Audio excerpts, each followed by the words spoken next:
Hey guys, it's Ashley, and today I have for you the Emoji Book Tag. I was tagged to do this by Sam from Sam the Book Dragon a really long time ago, and I'm just now getting around to doing that. Really sorry, Sam, about that, but now I'm here, now I am doing them. Let's get started. So for this tag, you basically pick your 5 most used emojis and you put books to them. Pretty self-explanatory. So I'm gonna take a step to the side and begin. So the first emoji that I use the most often is probably the crying laughing face. Yeah, not really much to say about that. I chose a series for this emoji that made me laugh out loud when I was reading it, and for that I'm gonna have to throw it to The Mortal Instruments by Cassandra Clare.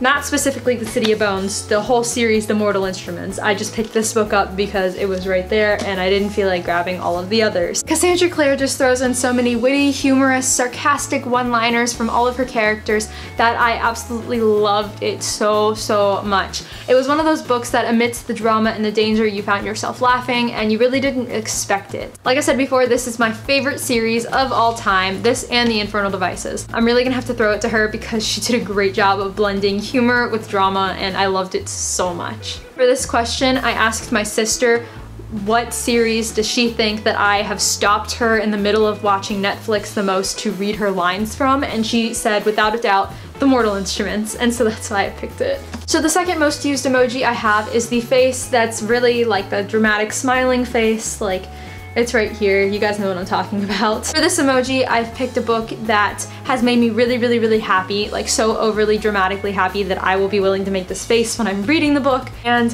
for this emoji, I have picked the Percy Jackson series by Rick Riordan. And like before, not specifically The Lightning Thief, but the whole series. I just didn't feel like picking up the whole series. I've talked a lot about how much I love these books on my channel. You guys probably know well enough that I don't have to explain, but these books just make me so happy. I've read them since I was a kid and they've stuck with me, and I probably reread them 2 or 3 times and I love them so much. They will always have a place in my heart.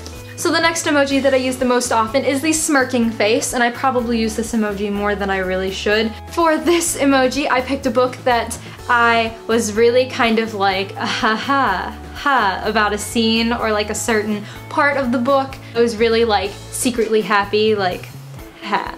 I saw this coming. For this emoji, I have picked The Raven King by Maggie Stiefvater. I'm not gonna give away any spoilers for this, but I just wanna say chapter 39. I saw it coming. So the fourth emoji that I use the most often is the smiling one with the teardrop on the face as if the person is embarrassed, I guess. Instead of picking a book I was embarrassed to read or a book that had embarrassing moments, I picked 2 authors who I am embarrassed that I haven't read their books yet. For this, I'm probably gonna have to go with Tahereh Mafi and Ransom Riggs. Tahereh Mafi writes the Shatter Me series and Ransom Riggs writes Miss Peregrine's Home for Peculiar Children. I have yet to read either of those series or anything else by them if they have anything else out. I don't even know that much about them. That's how bad this is. I feel like they're such a powerful, they're like the power couple of booktube, I guess. The author power couple of booktube, if that makes any sense. And I feel like everybody has read their books but me, and so I'm kind of embarrassed that I haven't read them yet, but I will soon because I do have Miss Peregrine's Home for Peculiar Children. I did just get the 3rd book in the Shatter Me series because it was on sale at Book Outlet, so I am going to read them eventually, I just don't know when. And then the final emoji that I use the most often is the one with the tongue sticking out and the winking face, the one that's like, heh, yeah. For this one, I chose 2 books that had endings that I didn't see coming. Endings that it seemed as though the authors were kind of laughing in your face, like, heh, psych.